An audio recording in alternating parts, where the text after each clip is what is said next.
fooled me once. Shame on you. It fooled me. We can't get fooled again.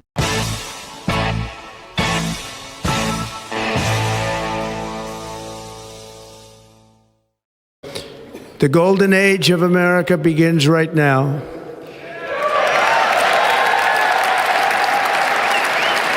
All right. Welcome, everyone, to episode 3, Way Beyond Agendas. This is the part 2 of our special appearance by TJ Bowman. And as we talked about last week, we'd have our eyes on the inauguration and everything around that. You just saw some clips there with some really key words being used by the now President of the United States. And I know for sure Discerning Jake was at his pad and paper taking furious notes. And before I had my thoughts there, I think I'm just going to hand it to him to kind of tell us what he saw as he was watching it minute by minute and making some pretty keen observations. Jake, take it away. Thanks, PJ, and welcome back, TJ Bowman. We had a great episode last week, so thanks for your contributions to that. Thanks for having me. Yeah, great to have you back. So I watched the entire inauguration, so you didn't have to. If you did, maybe you have some observations as well. So I did notice a few things. Overall, I think we made reference to it, both PJ and I, in advance of this inauguration of Trump, the 47th president. We observed that they were playing around with the idea of golden age, and we know that goes back to Alice Bailey and Madame Blavatsky, and Alice Bailey actually referenced 2025, and all her predictions went up through 2025 when she said basically there will be an international federation by that time, so there's no need to go any further. And Madame Blavatsky also referenced the golden age. So as we heard in the opening quote, Trump got right to the point immediately and said, the golden age of America begins right now. And I think people that are kind of on board with Trump would really feel that it was kind of a measured speech. It felt good. It felt like there was optimism. And of course, there was a lot of dissing his predecessor in very Trumpian fashion. And he didn't hold back at all in his subsequent remarks after the vetted speech in the Capitol building. He went down soon afterwards into the rotunda area and gave the speech that he said he wanted to give for his supporters. And he didn't hold back in his criticism of the previous administration. But a couple things stood out to me in this speech, and I felt it was kind of alarming in the sense that he did reference expansion, which hasn't been an American theme for a long time. And he mentioned President McKinley a couple times and said that we will be renaming Mount, it's been called Denali for a long time. He said we're going to rename it back to Mount McKinley. He also said we're going to rename the Gulf of Mexico the Gulf of America. And so at the same time, he's talking about expanding not just metaphorically the power, the influence of the United States. He literally said we will expand territory. And he mentioned specifically the Panama Canal. You know, Trump is all about the money in some ways. He sells things by saying we're getting overcharged. So his justification for withdrawing from the WHO is that we were paying too much to remain. He's not saying we shouldn't have a supranational body in charge of everybody's health and deciding policy based on fake pandemics that they declare unilaterally. He's saying that we're paying too much dues. So similarly, he's saying that China is operating the Panama Canal and ships are being overcharged. But then he mentioned that we will be expanding territory, and he mentioned specifically manifest destiny. And part of that is referencing his buddy Elon, who was there in the front row with all the tech bros. And he said, our manifest destiny is to go to Mars. And of course, those of us that believe that space is both fake and gay will kind of get a chuckle out of that because we know it's probably just another boondoggle. I did want to mention that right up there with the former presidents, then vice presidents and their spouses was Miriam Adelson, super donor. Her one issue is Israel. She donated $100 million to Trump for his campaign. The TV and the commentators, of course, barely noted that, but they did make a big deal of the presence and the entrance of the tech bros. So we had Sundar, the head of Google. We had Zuckerberg with his wife, Priscilla Chan. We had Jeff Bezos and his fiance, really dressed inappropriately. Of course, Elon was there, and a lot has been made of some gestures that he made, like a Nazi salute or something like that. But I will note that Trump promised to sign a bunch of executive orders, which he proceeded to do immediately after the speeches he made at the Capitol. They set up a desk for him to sign some executive orders. One of them was the creation of Doge, and we've heard a bit about the Department of Governmental Efficiency. And I just looked into that. I was curious because if you establish a government agency, you have to fund it. But what it really is renaming, speaking of renaming, reorganizing and renaming of the United States Digital Service. Looks to me like it's a big software and big tech boondoggle.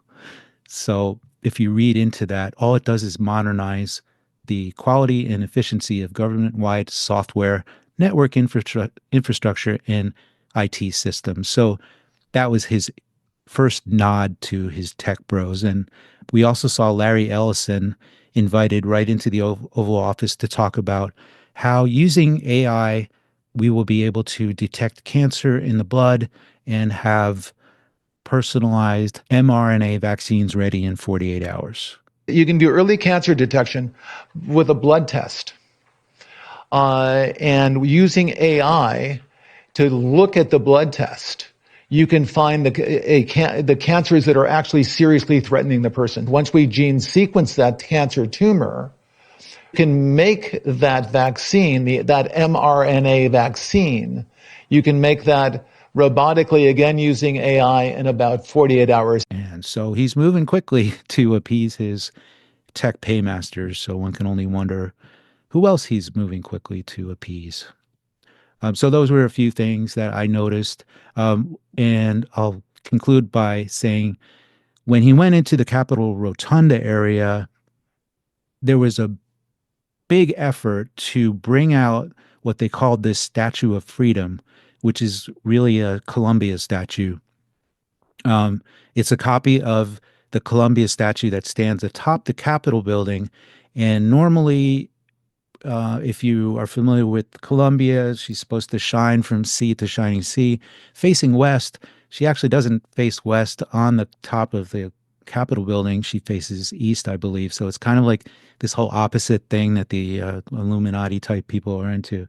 But they made a big deal of bringing this statue out of storage and putting it right behind the proceedings where Trump was in the Capitol Rotunda. And so I believe that kind of, it really emphasizes the whole idea of expansion. So I'm seeing this real push to expand America and really just maybe steamroll everybody. I don't know how to interpret that, but the goddess Columbia, shining from sea to shining sea, if not beyond.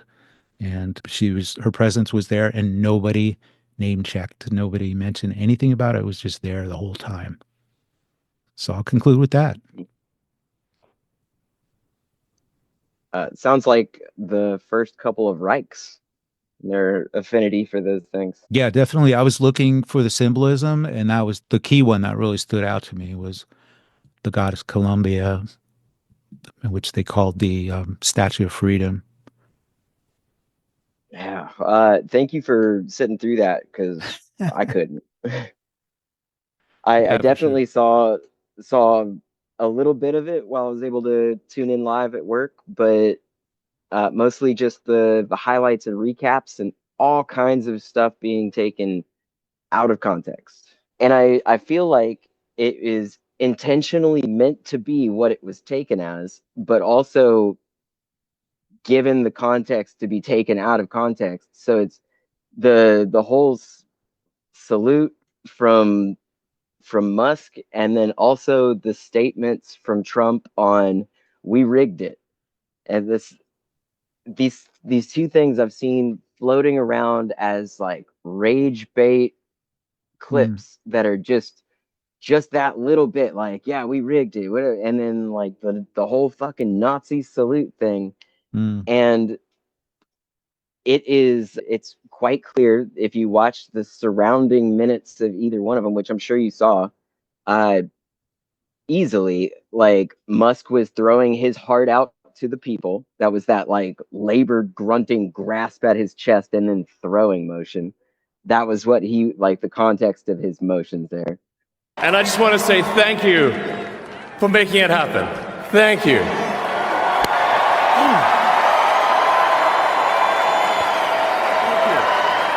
My heart goes out to you.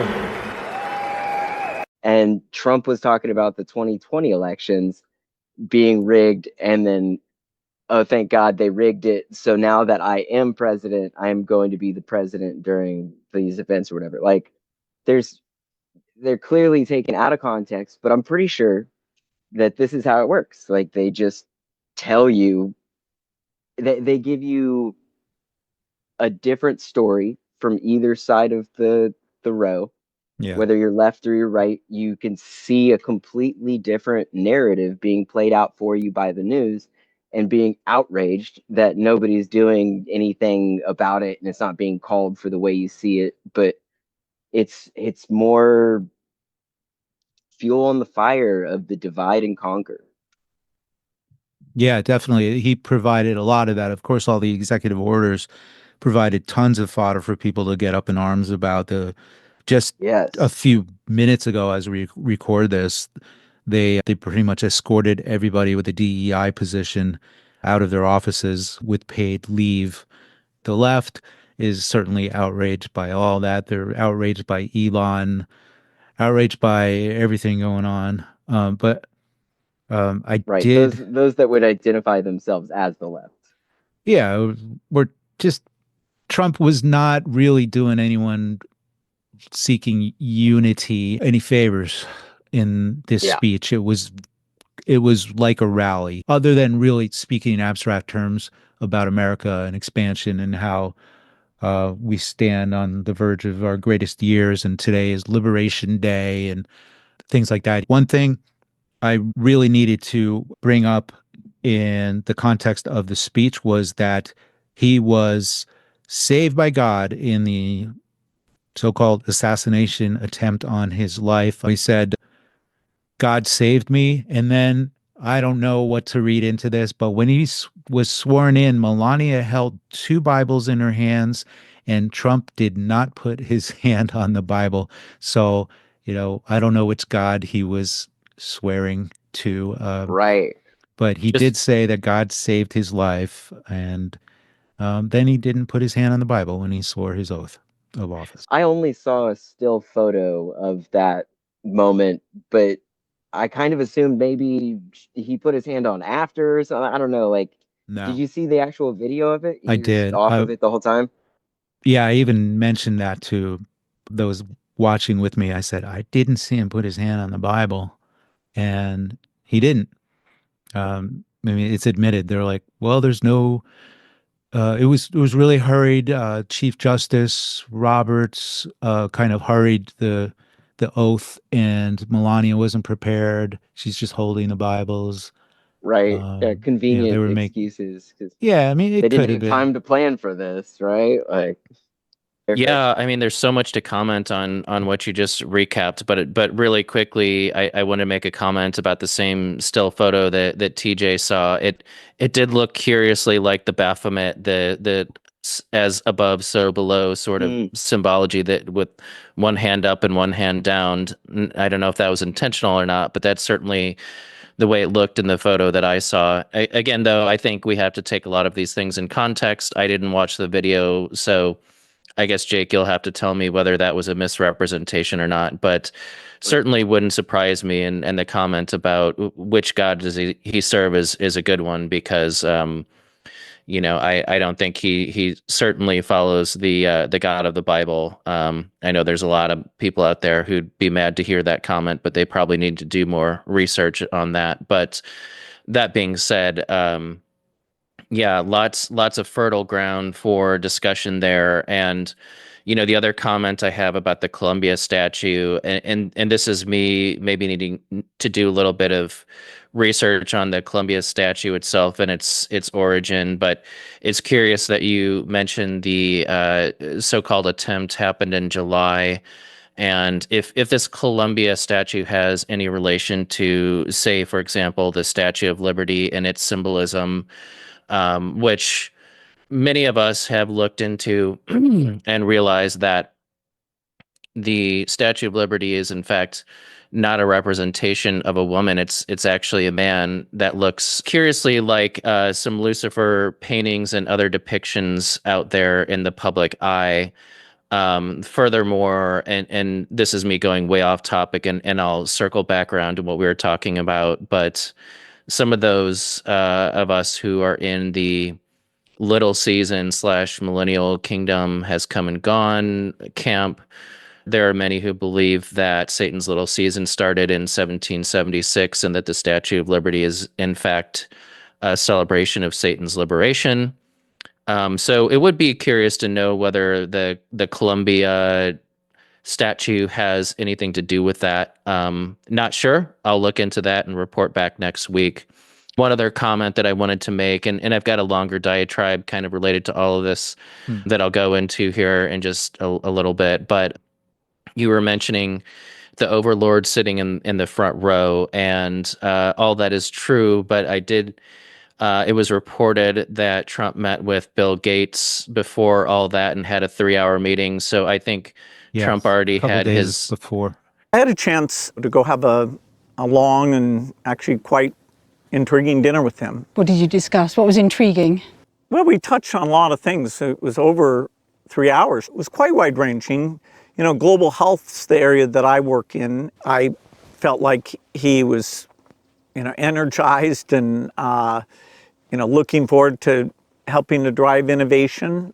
Yeah, so he had his notepad out taking orders, and it's interesting that there was that comment by Larry Ellison about mRNA arm jabs ready to go at a moment's notice. I'm sure all those things are related, or they would seem to be at surface level. And just to circle back to Colombia, I believe that Colombia is the same as ISIS. So, the story of Isis and Osiris, and they're actually all siblings. So she married her husband Osiris, and then Osiris is killed by Set, and then she goes and gathers the pieces of her late husband's corpse and is missing the phallus, but then finds the phallus, and that's the Washington Monument, probably.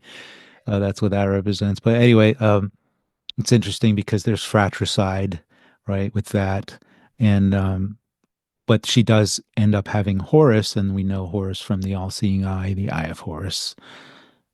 So Isis is huge in mythology, and starting from the Egyptian times, and there are shrines and temples to Isis, and of course she's the moon goddess, and Set is the night, sunset, and etc. But we can get into the esoteric symbolism some other time. Just wanted to note And that Colombia is clearly- ISIS, as far as I know. And ISIS is a terrorist. Yeah, that too. Really? Or the Israeli Secret Intelligence Service.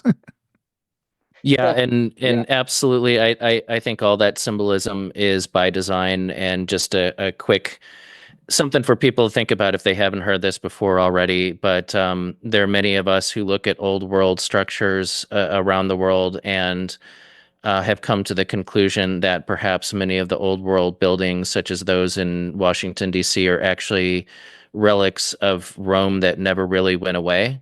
So perhaps that symbolism and old Rome all linked together, but just something for people to ponder and maybe something we can talk about in the future. Oh yeah. Hey PJ, I actually have a question for you on that. I know you're probably more well versed in the Little Season lore here than I am. I'm aware of most of this, but uh, I hadn't heard the idea that the reign started in 1776. And I mean, by God, like that kind of puts some things in perspective for me because, just another one of those big pieces of the puzzle that bridges a gap. Uh, how long is the little season supposed to be? Is really like that. That's my question. Like, how much more of the shit do I have to sit through? That's a fair question, TJ, and I can only answer with what the community has collectively pieced together. So this is very much a work in progress in understanding the nature of our potential reality that we were um, deceived about for most of the other side of the reset that we believe happened. But yeah, let me add some context there. Sometimes I assume everyone knows what I'm talking about and have spent the same amount of hours looking into this as I have, and I know that's not true. So let me give a short version of that, and that is that now, whether it was in 1776 or fairly close, it's anyone's guess, but we can only look at the symbolism left behind and piece the clues together. But there are many who would posit that the chains on the bottom of the Statue of Liberty and the idea that that is actually a man being represented and the light bearer being Lucifer is a celebration of Lucifer being unleashed from the 1,000 years of being locked away from deceiving mankind and mankind living in peace and harmony and the millennial kingdom reign for 1,000 years. So if you look at 1776, it obviously is celebrated as the birth of a nation, but is this really a nation under one God, and is that God the God of the Bible? I don't think so. And if you look at the characters that have been given to us as founding fathers, clearly Freemasons, not hiding that at all, and we know that they serve a different God altogether. But there are many other curious activities and events that have happened since roughly the late 1700s, early 1800s. Some of that being the orphan trains and the repopulation of um, the world's population going from virtually nothing to exploding in a logarithmic type of curve starting at the early 1800s. The masses, insane asylums that existed in buildings that really were too ornate for their purpose. So, in other words, they were repurposed to house people for a number of reasons. One of them being listed, and you can go look into the old documentation to verify this, but religious fanaticism is one reason that someone could get locked away for a lifetime. And if you think about it, it makes sense. If it, in fact the millennial reign happened and there were survivors, there would be that faction of people who would start objecting to what was now taking place, and they could easily be locked away. But if those people had children, those children would need a place to go, hence the orphan trains and the widespread orphanages that were prevalent in the early 1800s. And if you look back at old photos of the early industrial age in America, it's interesting that you see a lot of young children being put into the workforce right away. It makes you wonder, were there not enough working adults available to do those jobs? There's just a lot of those things that link together quite nicely. But I think for me, just looking at the US and the birth of that as the beginning of the New World Order and the beast system, it all kind of makes sense when linked together. To answer your question, TJ, how long does this last? It's sort of like answering the question, how long is a piece of string? It's really as long as it needs to be. And so, not to get too far into this, but ultimately, the everything will, following kind of the script from Revelation 20 onward, eventually there's going to be this deception will last to where there will be this one world army that will move against the camp of the saints, and it's noted as Gog and Magog to have this big final war that culminates in flame destroying this great army that is as the sands of the sea. So we're talking billions here invading the camp of the saints, and followed by the great white throne of judgment. So some people have speculated it could, a little season could be something like 250 years.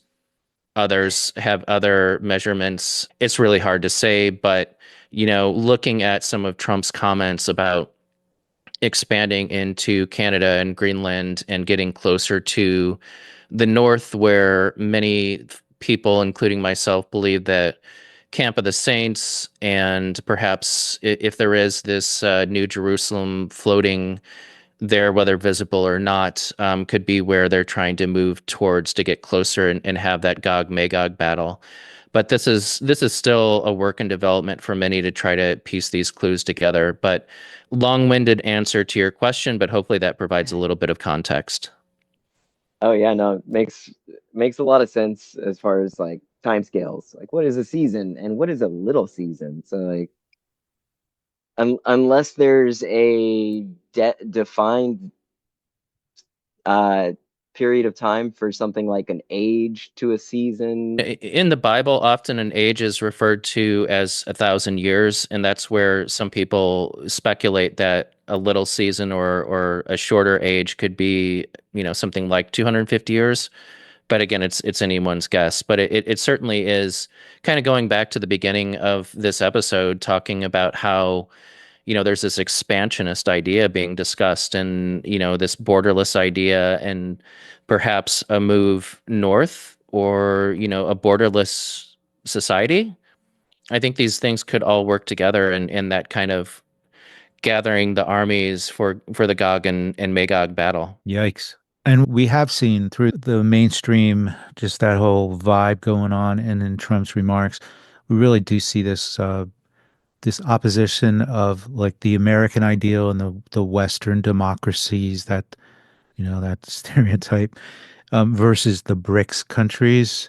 And there's really the whole TikTok thing, this idea Yeah. of China being this great adversary, and Trump just basically saying, well, we're gonna make a deal, we're gonna buy TikTok. I mean, the whole posture is one of a conqueror taking over territory and renaming it. I mean, the internet is a different territory in cyberspace, and so I think that dovetails with that whole theme of conquering. And what do you do when you conquer something? You rename it, right? Like you take over Nepal and you rename Chomolungma. You call it Mount Everest.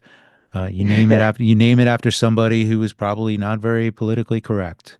And that's what I'm seeing here. So I'm seeing a bit of a preparation to PJ's comments. Maybe there's a Gog and Magog doesn't. There's a lot of commentary that one being, one area of the plain and another being another part of it. But what I'm seeing and observing is kind of like the Western democracies uh, versus China and BRICS, and of course Russia is Yeah. part of that as well. Yeah.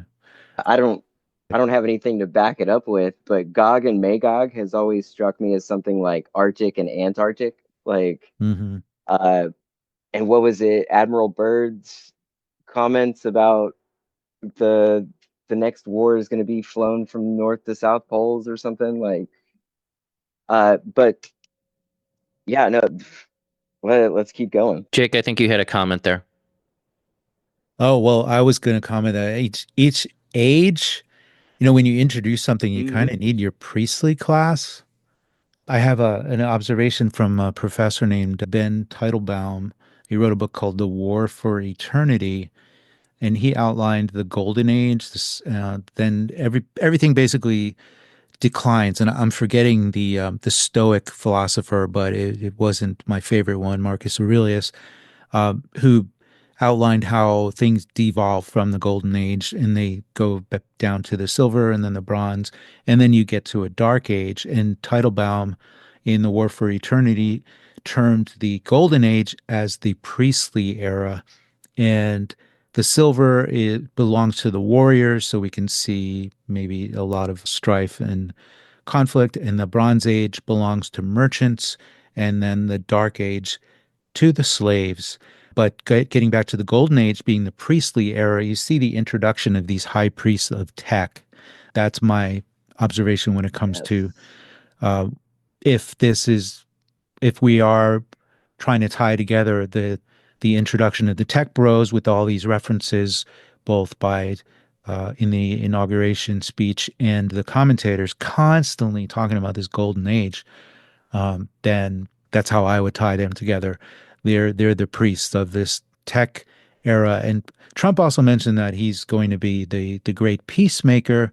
And one way to establish peace is to basically just rule over everything with an iron fist and force everybody to bend their knee. And so, what I'm anticipating and dreading would be the rule of AI in tech over everybody in a digital prison. And we can see that coming to basically almost everything is in place. If they want to introduce a central bank digital currency, digital ID, uh, everything based on customization using DNA, all that kind of stuff, and mRNA, then everything's kind of in place, and we just need the right crisis to bring it in, of course. So it's Mhm. definitely interesting times.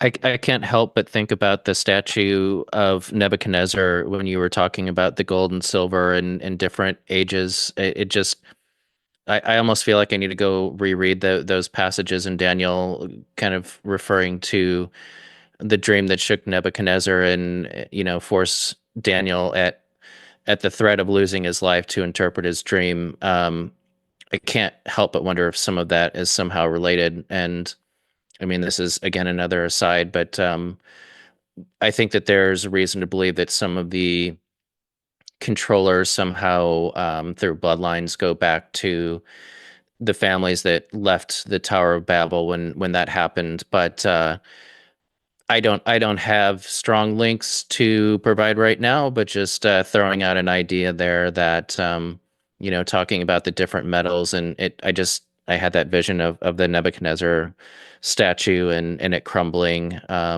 Just want to throw that out there. Yeah, the like the beast with four heads going in different directions, and the feet of clay and iron. Exactly. Yeah, Oh yeah. yep. It's definitely something to ponder. But PJ, did you have something you wanted to add? Maybe building on last week, you said you had something maybe to to take us in a interesting direction in our discussion that is not necessarily related directly to the events of January 20th. Yeah, I mean it's actually related in a way, and I just had this revelation earlier this week about paying attention. And first of all, thank you, Jake, for suffering through the entire inauguration for the rest of us. I know that had to be painful, but also, a lot of good sound bites and things for us to talk about today. But just think about how much time you spent in front of the TV listening to that and then being subjected to all the commercials in between. And there's so many things in life that we do that if you're doing one thing, then by default, you typically can't be doing another thing. And that sounds like an obvious thing to say, but sometimes you don't realize that the idea in business of opportunity cost, it applies not only to finances, but where we're paying attention matters a lot, and how we use our time, which is so limited. And it just really hit me this week that so much of America and the world have been sucked into watching this clown show. And certainly there's some symbolism and some hinting of, attractions to come. But how many things have we been kind of suckered into wasting our time with that we could be using in so many different ways? And I just really had this thought that I wanted to share with our listeners and everyone, that what does it really mean to pay attention? Usually someone says pay attention, and it's a command. You look over here, think about this, right? But we're paying with our time, and we're paying with our energy and our thoughts. And it's just something to reflect on for everyone. And I'm guilty as everyone else. It was as much a lesson for me as me sharing this with the listeners, that where you focus your time and how you spend your life hours matters. And it's not just in this world, it's in the next. And I'll give a perfect example. I spent way too many hours this past weekend watching NFL playoff football. It's a guilty pleasure. I still enjoy watching it. But at the end of all of it, I go, what just happened to those hours of my life that I'll never get back? And it's just something to think about with this circus and many other circuses that are put on that box in our living room, right? Like, Jake, I think you said in the past, I don't watch that show when it comes to some particular event going on or some narrative that's being pushed. And I think it's just getting back to the idea of reframing the narrative. Sometimes we have to make a conscious decision whether we want to participate and whether we want to really let that, whatever that thing is or whatever that activity, dominate our life. And it's just something that I wanted. It was something that really hit me this week, and I wanted to share it with our listeners. And just, yeah, some of this is important, and it's sort of telling us what's coming in the future, perhaps, or hinting to it.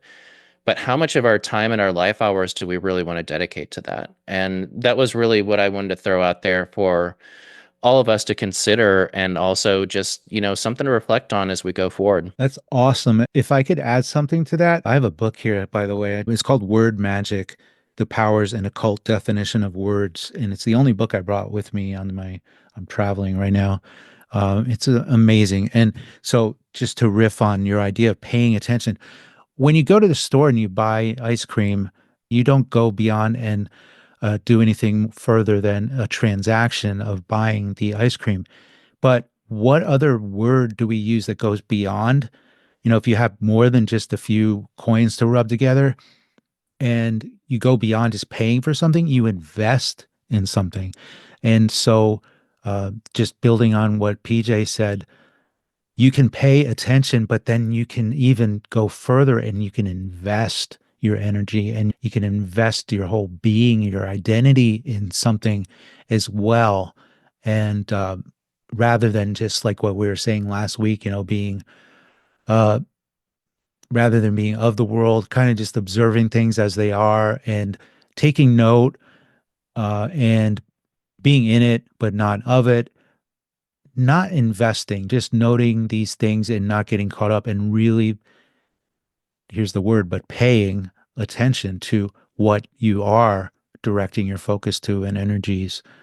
Well, and just to add to that, another theme that really came through to me in the past week since we last recorded, related to paying attention, is the idea of fear as a controlling device. And so much of what is put in front of us in some way, shape, or form is some way of controlling your mind or controlling your energy or your soul, even for that matter, through fear. And I think back to 9/11 and everything that was put on TV and everything that happened after that. It was all fear based. It was destruction and chaos and fear, and fearing the boogeyman of this thought of terrorism and big bad terrorists being everywhere and on your airplane. And it was fear driving the agenda. And like many other things, we could have chosen to just not tune into that channel and not let it control us in that way. But so much of what we encounter on a day-to-day basis is fear driven. Even, how am I going to pay my mortgage? How am I going to put food on my table? That's fear. It's still a form of fear. And again, going back to how are we spending our time, and are we reacting to fear, or are we reacting to true purpose in our life? Yeah, very well stated. Again, I'm on the same wavelength when it comes to fear and noting that that is what keeps people from ever fulfilling their potential because it makes us small and disconnected with really the our creator and all the powers that we are endowed with, and it makes us long for a false savior to come when we're on our heels, just like all this fear mongering in various ways and keeping people down.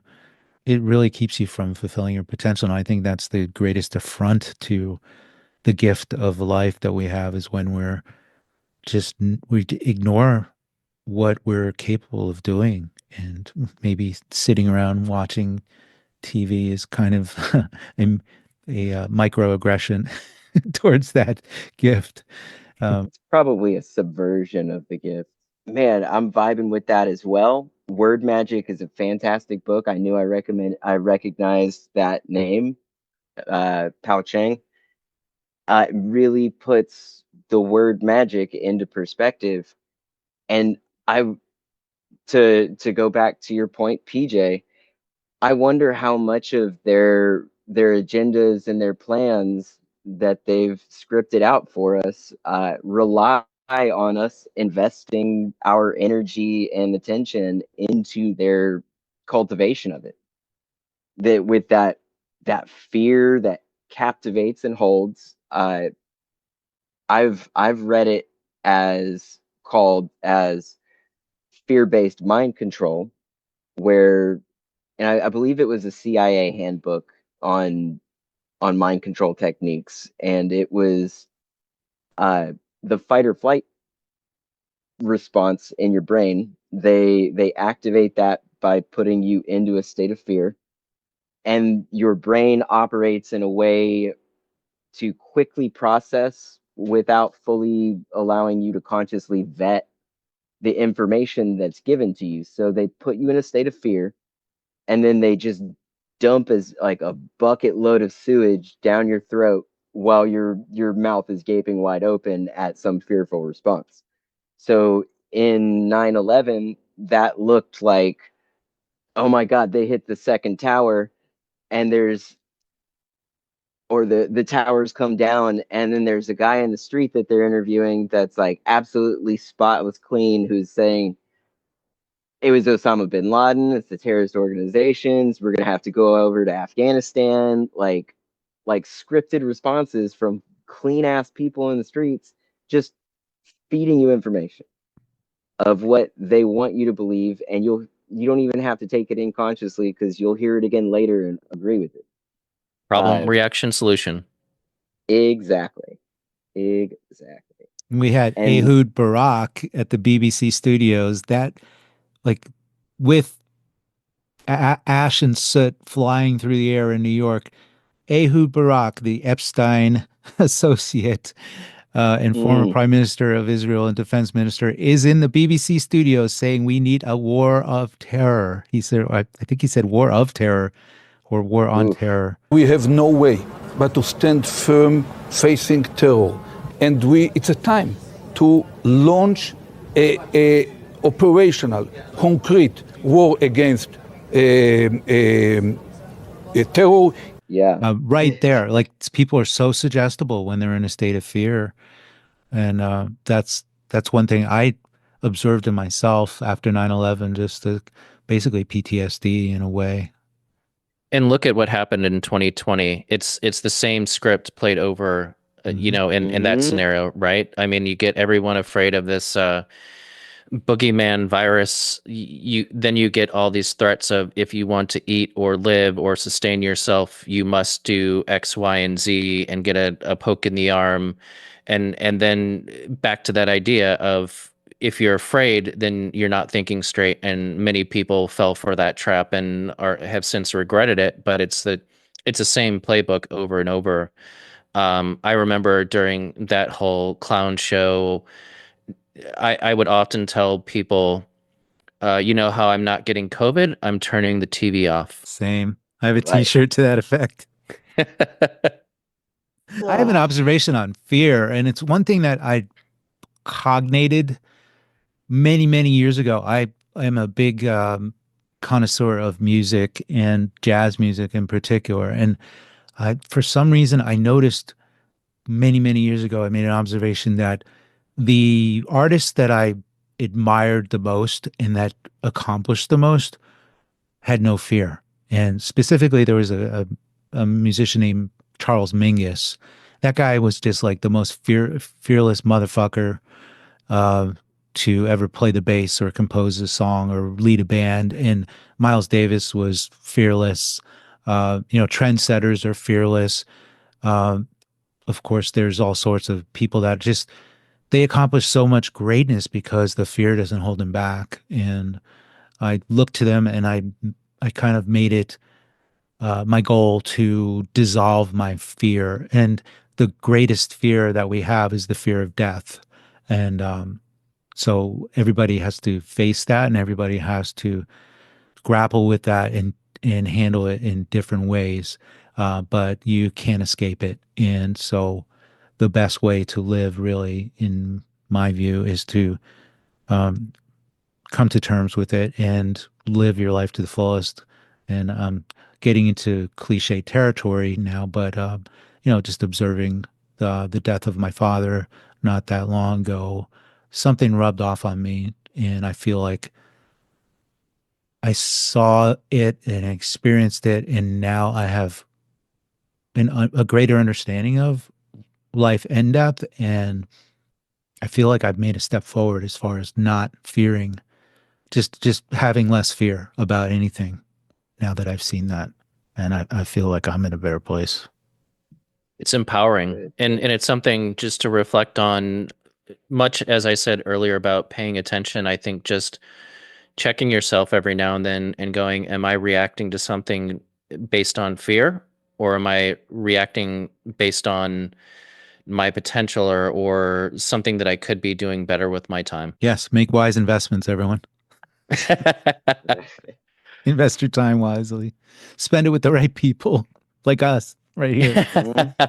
Right? Here. TJ, though, I have been jumping all over your mic time. I know you Oh had no, some no. additional thoughts. It really is the path of the shaman and the mystic and the monks to acquaint themselves with death and to prepare for that final journey so that whenever you do cross over, you're not fearful.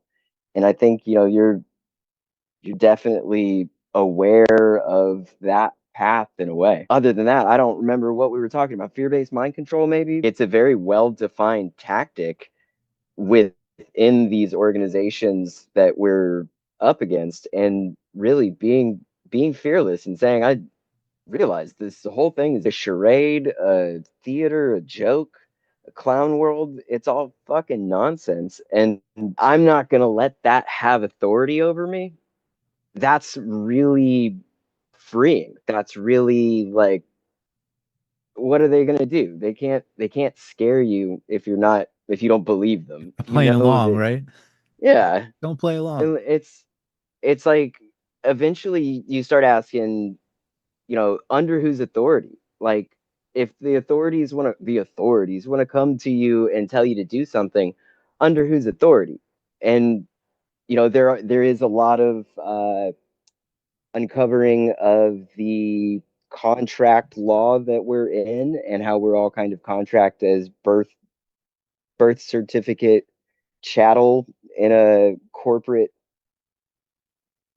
uh stockyard, basically. And if you can recognize that that's in the legal frameworks, but it's all justified through fraud within the legal frameworks. So you just have to, like, oh, acknowledge you're a slave? No, acknowledge that they don't have authority because they're fraudulent. And then, you have to start asking, like, who really does have authority over me? If anybody, it's my author. My author has authority over me and no one else. And I think Christ is a realization of that authority being within himself, being that he was made of the Father, that whole business. I don't know exactly what to trust out of scriptures because of the people that have been handling it for hundreds or thousands of years. But it seems like he was aware that he had divinity in him, and he was trying to tell everybody, you have this in you too. You're under the authority of your author alone. He was a rebel of the system. He was a rebel against the Jews. He was a rebel against the Romans. But you have only your author above you, and the creations of other men can't have authority over you because they're on the same level as you. But you have your author within you, so you have authority over your own life, and nobody else can have authority over you. When you recognize that, you're not in the system. You're not in the matrix. You never were. You're free. It's just a mind matrix. I generally agree with everything that you just said, and you kind of stole my thunder a little bit because I was going to say my conclusion on the fear subject was from the ancient proverb that the fear of God is the beginning of wisdom, and that's the fear that we need, and the rest is just it's a prison for your mind and your soul. Yeah, Satan's matrix of lies. And if it's one nation under God, is it the God of the earth from Job? Yeah, good comment and thought there for sure. Jake, before we have to wrap this show up, do you have any parting thoughts? No, I like where we landed. I constantly emphasize this, and we are referencing fear. I think there's always justification to be hopeful. There's a lot of things going on in the world, and noting that, maybe we're being aligned towards some kind of conflict, or, looking at fires just blazing everywhere, or, economic collapse here or there, or crime raging in this city or that sort of thing. There's still great things always going on. There's miracles happening all the time. Just like open up the window and hearing the birds chirping and singing. They don't have the TV, and they're happy. So I think just on like a mass level, if we don't buy into that fear, and I'm not a new ager at all, but I do believe that we do have energy that we can kind of accumulate collectively, and if we focus it on the right things, and focus on uplifting each other and not getting divided by the theater around us, we can still really thrive and work towards our potential and honor the gifts of the Creator in our lives while we, in the time that we have. So that's where I'll end for this week on that light note. Light but important, and I couldn't have said it better. So, TJ, any final parting thoughts on this second episode and second appearance? Thank you so much for having me on, guys. I appreciate the conversations. I feel like I grow with you here, and I look forward to the next one. Absolutely. Well, I think this is a perfect time to wrap up episode 3. Thank you all for joining us today. Look for more to come next week. And until then, pay attention to where you're focusing your attention and stay out of fear. You just have to flood a country's public square with enough raw sewage. You just have to raise enough questions, spread enough dirt, plant enough conspiracy theorizing that citizens no longer know what to believe.